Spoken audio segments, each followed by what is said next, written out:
அரசு அலுவலர்கள் ஆசிரியர்களுக்கு அகவிலைப்படியை 60% உயர்த்தி முதலமைச்சர் விஜய் அறிவித்துள்ளார்.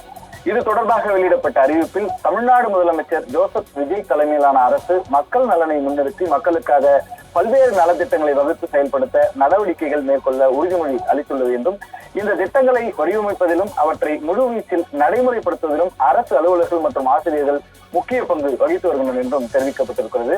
அரசு ஊழியர்கள் மற்றும் ஆசிரியர்களுடைய நலனை கருத்தில் கொண்டு மத்திய அரசு பணியாளர்களுக்கு 1/1/2026 முதல் 58% உள்ள அகவிலைப்படி 60% உயர்த்தப்பட்டுள்ள நிலையில் மாநில அரசு அலுவலர்கள் மற்றும் ஆசிரியர்களும் அதனால் பயன்பெறும் வகையில் தமிழ்நாடு முதலமைச்சர் இதனை கனிவுடன் பரிசீலித்து 1/1/2026 முதல் மாநில அரசு பணியாளர்களுக்கும் அகவிலைப்படியை உயர்த்தி வழங்க ஆணையிட்டுள்ளார் என்று தெரிவிக்கப்பட்டுள்ளது. இதனால் 58% உள்ள அகவிலைப்படி 2% உயர்ந்து 1/1/2026 முதல் 60% உயர்த்தி வழங்கப்படும் என்றும், இந்த அகவிலைப்படி உயர்வால் சுமார் 16 லட்சம் அரசு அலுவலர்கள், ஆசிரியர்கள், ஓய்வூதியதாரர்கள் மற்றும் குடும்ப ஓய்வூதியதாரர்கள் பயன்பெறுவார்கள் என்று தெரிவிக்கப்பட்டிருக்கிறது. இதனால் ஆண்டொன்றுக்கு அரசுக்கு 1230 கோடி ரூபாய் கூடுதல் செலவினம் ஏற்படும் என்றும், அரசு அலுவலர்கள், ஆசிரியர்கள், ஓய்வூதியதாரர்கள் மற்றும் குடும்ப ஓய்வூதியதாரர்கள் நலன் கருதி இதற்கான கூடுதல் நிதியை அரசு ஒதுக்கீடு செய்யும் என்றும் முதலமைச்சர் விஜய் தெரிவித்துள்ளார்.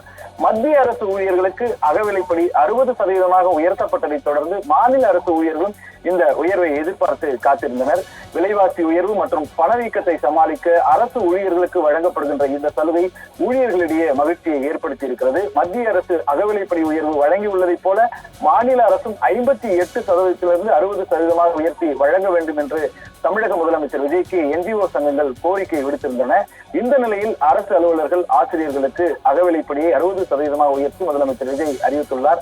இதனால் 16 லட்சம் அரசு அலுவலர்கள், ஆசிரியர்கள், ஓய்வூதியதாரர்கள் மற்றும் குடும்ப ஓய்வூதியதாரர்கள் மகிழ்ச்சி அடைந்துள்ளனர்.